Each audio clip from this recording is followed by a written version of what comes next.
যুক্তরাষ্ট্রে ফের উত্তাল রাজপথ। ট্রাম্প প্রশাসনের অভিবাসন নীতি ও ফেডারেল এজেন্টদের গুলিতে ২ জন নিহতের ঘটনায় দেশজুড়ে ছড়িয়ে পড়েছে বিক্ষোভ। শিক্ষার্থীদের নেতৃত্বে এই আন্দোলনে যোগ দিচ্ছেন সাধারণ মানুষও। ওয়াশিংটন ডিসির ফ্রাঙ্কলিন পার্ক।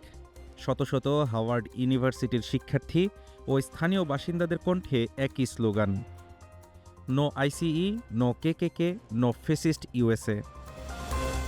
ফেডারেল অভিবাসন আইন প্রয়োগকারী সংস্থা আইসিই এর বিরুদ্ধে ক্ষোভ উগরে দিচ্ছেন বিক্ষোভকারীরা। ২ দিনব্যাপী এই কর্মসূচির অংশ হিসেবে শিক্ষার্থীরা ক্লাস বর্জন করে রাস্তায় নেমেছেন। এই প্রতিবাদের পেছনে রয়েছে মিনিয়াপোলিসে ঘটে যাওয়া ২টি প্রাণঘাতী ঘটনা।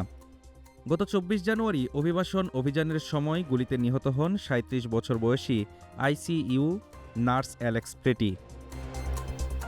ফেডারেল কর্তৃপক্ষ আত্মরক্ষার দাবি করলেও সামাজিক মাধ্যমে ছড়িয়ে পড়া ভিডিও সেই দাবি নিয়ে প্রশ্ন তুলেছে। এর কয়েক সপ্তাহ আগেই একই শহরে আরেক অভিযানে গুলিতে নিহত হন ৩৭ বছর বয়সী মা রেনে নিকোল গুড। মিনিয়াপোলিস থেকে ছড়িয়ে পড়া এই আন্দোলন এখন দেশ জুড়ে। Chicago, New York, Boston, San Francisco সবখানেই একটাই দাবি, জবাবদিহিতা ও ন্যায় বিচার।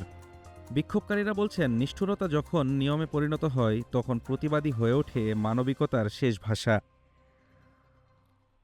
Desk report, Dhaka today.